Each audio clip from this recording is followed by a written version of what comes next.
I am Monte Schulz, and I am a writer and now an author, published 6 books.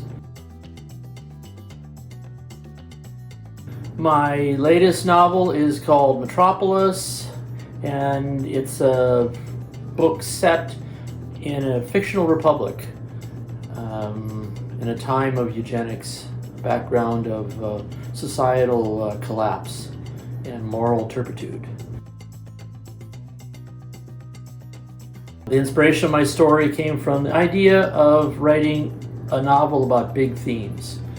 My other books had interior drama, family drama, love stories, which Metropolis has as well. But I wanted in this book to write something big, something important. And so back in 2003, when I first began the book, 16 years ago, I got the idea of eugenics, and then was influenced and sort of inspired by Edwin Black's a nonfiction book called War Against the Weak about eugenics, development of the eugenics movement. So eugenics is about the improvement of the race. When it was first developed by Francis Galt, it was the idea to improve the race, mate the best people, and then you'd have a better human race, better civilization. When eugenics came to the United States, they decided to pursue negative eugenics, which is what my book is about, where you decide that the feeble-minded, the infirm, the sociopathic, the criminal are dragging the society down. So what do? You get rid of them. So in my book, they emptied 3 districts of the city and put over 1 million people on trains and sent them off into the hinterlands, hoping they would all die.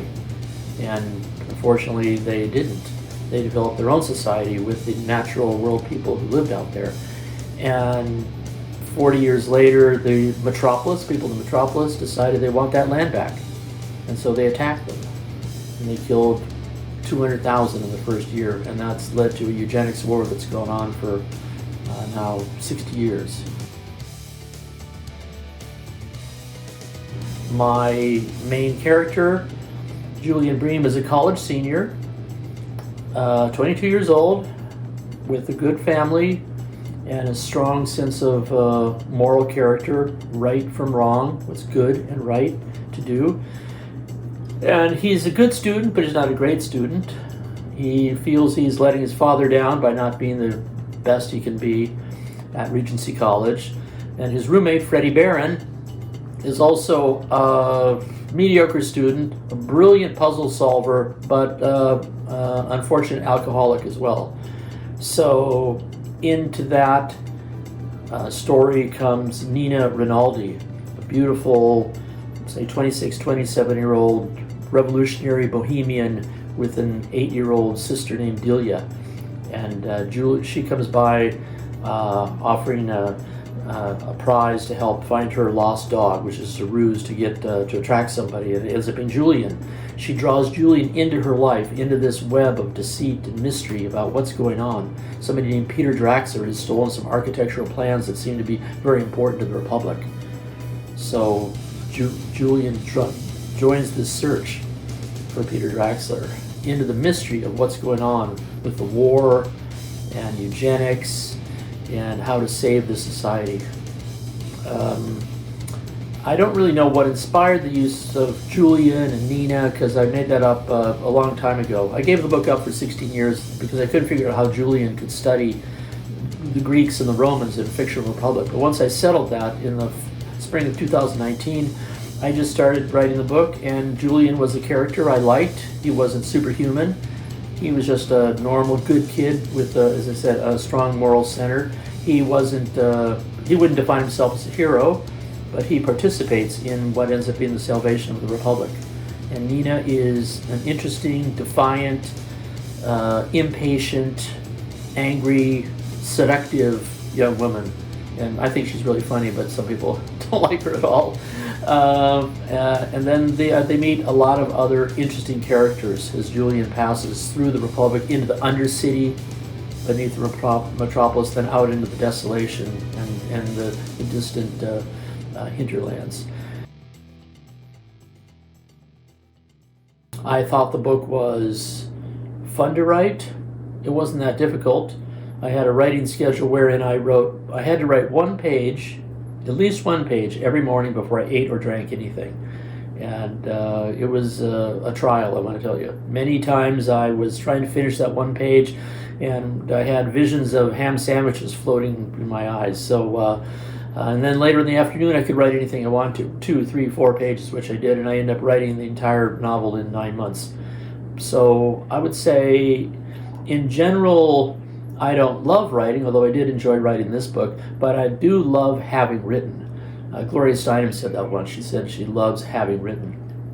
And but I did like writing this book because it was fun, and there are many possibilities. I could write about anything I wanted to in it because the canvas of the novel was so broad and so vast, so many ideas. A little magic realism, mystery, adventure. It's a big adventure. The war scenes are harrowing. Akin somewhat to the Nazis' experience in the Soviet Union, rampant killing, murder on a mass scale, and then a mystery place that Julian goes to later in the book, and then coming back to Metropolis in search for children. What happened to these children? Where are they?